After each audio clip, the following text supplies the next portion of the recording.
In a parking lot in Sweden, a draftsman named Gillis Lundgren is trying to load a wooden table into his car.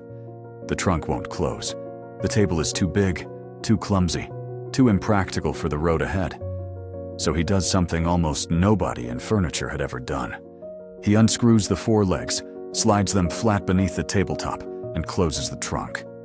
He turns to his boss and says, "Let's just unscrew the legs and put them underneath." That one improvised fix would eventually reshape the entire furniture industry. But this idea did not start with Gillis Lundgren. It started decades earlier in a different kind of struggle, on a farm where nothing came easy. Ingvar Kamprad was born in 1926 in Agunnaryd, a village in southern Sweden where the soil was thin, stony, and unforgiving. Farmers there learned that survival meant one thing above all: never waste anything. Locals even had a word for that instinct. Kamprad absorbed the lesson early. By age 5, he was buying matches in bulk and reselling them one at a time to neighbors. Within a few years, he was pedaling around the countryside, selling seeds, pencils, and Christmas decorations to anyone who would buy. At 17, his father gave him a small cash reward for doing well in school, despite a severe reading difficulty. Kamprad used that money to register a company, naming it with his own initials, his family farm, and his home village. 4 words became 4 letters. IKEA. Nobody expected those 4 letters to spell out a global empire. But first, that empire nearly didn't survive its own beginning.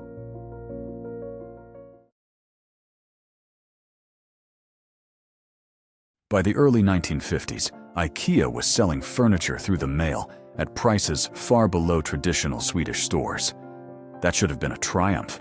Instead, it triggered a war. The country's furniture retailers ran a tight, profitable cartel, and they saw Kamprad as a threat. So they moved to crush him. Manufacturers who dared to sell to IKEA were blacklisted. IKEA itself was banned from Sweden's most important furniture trade fair. Competitors took out advertisements accusing IKEA of selling dangerous, substandard junk. Kamprad had to rent secret exhibition rooms under false names just to show his furniture to the public. Cut off, boycotted, and publicly smeared, most companies would have folded. Kamprad did something bolder. If customers couldn't trust his prices from a catalog alone, he would let them see and touch the furniture themselves. In 1953, he converted an old carpenter's workshop in the town of Älmhult into a showroom. People could sit on the sofas, open the drawers, and judge the quality with their own hands. It worked. But the boycott had already cut Kamprad off from Swedish factories and Swedish timber. If he wanted to survive, he would have to look far beyond his own country's borders.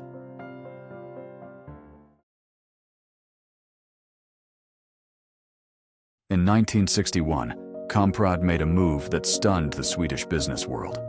With Western suppliers closed off to him, he crossed an ideological wall and signed manufacturing deals with state-run factories in communist Poland. It was a calculated gamble. Labor behind the Iron Curtain was a fraction of the cost in Scandinavia, and Poland had vast timber reserves that Sweden could no longer offer him. The boycott meant to destroy IKEA had instead pushed it toward an even cheaper, even larger supply chain. This is where Lundgren's trunk problem became something bigger than a lucky accident. Once furniture could ship unassembled, everything changed. A fully built table is mostly empty air. Pack that same table flat, and a single truck could carry roughly 6 times as many. Flat panels wrapped in cardboard also survived the road far better than assembled furniture, which cracked under its own weight. There was one more shift, quieter, but just as important. By asking the customer to carry the box home and build it themselves, IKEA no longer had to pay for delivery or assembly. The customer was doing the final stage of the job for free and somehow feeling proud of it. Cheap manufacturing solved the cost of building furniture. Flat pack solved the cost of moving it. Now IKEA needed somewhere to sell it that people wouldn't want to leave.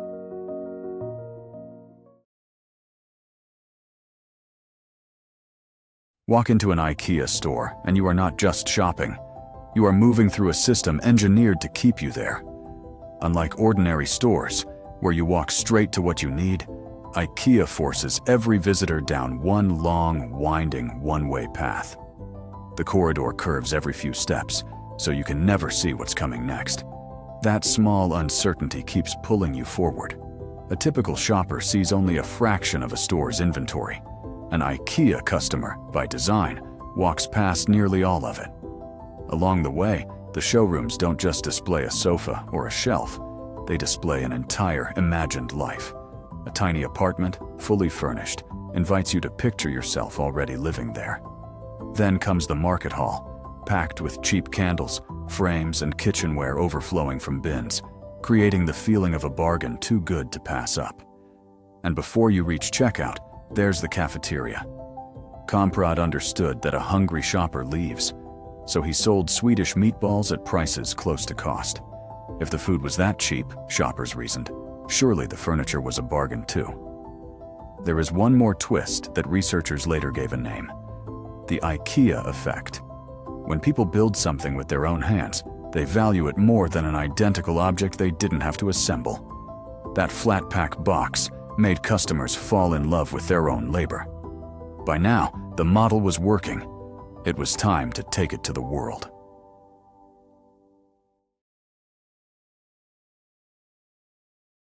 IKEA didn't design furniture the way everyone else did. Most companies built a product first and priced it later. IKEA worked backward. It picked a price, then engineered everything else to hit it. Take one of its simplest products, a small side table. IKEA decided what it should cost, then borrowed a technique from door manufacturing: a light honeycomb of recycled paper sandwiched between two thin sheets of board.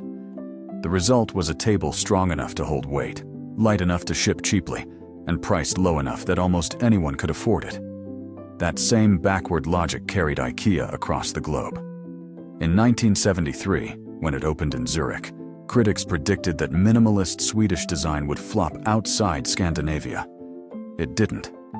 When IKEA arrived in the United States in 1985, its European bed sizes didn't fit American mattresses, and American customers were using wine glasses to gulp down ice-cold soda.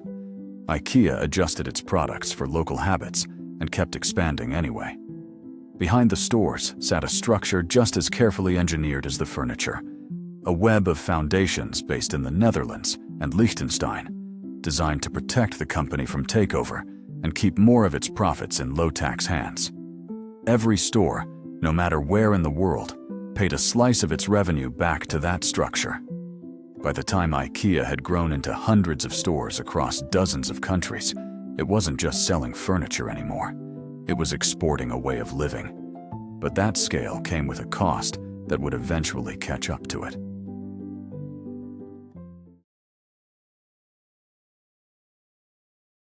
Growing that big meant IKEA's mistakes became global mistakes too. In the 1980s, and again in the early 1990s, one of its most popular bookcases was found to release harmful formaldehyde gas from supplier glue. IKEA halted production and rebuilt its chemical standards from the ground up. Decades later, a darker crisis emerged. Dressers that hadn't been anchored to the wall were tipping over, and children were dying. Under pressure from safety regulators, IKEA recalled tens of millions of dressers across North America and began requiring anchoring kits with every sale. And as IKEA kept consuming a significant share of the world's commercial timber, environmental groups raised alarms about wood, logged from protected forests in Eastern Europe. The company that once turned scarcity into a business model now faced hard questions about the scarcity it was creating elsewhere. Kamprad himself carried an older, more personal reckoning.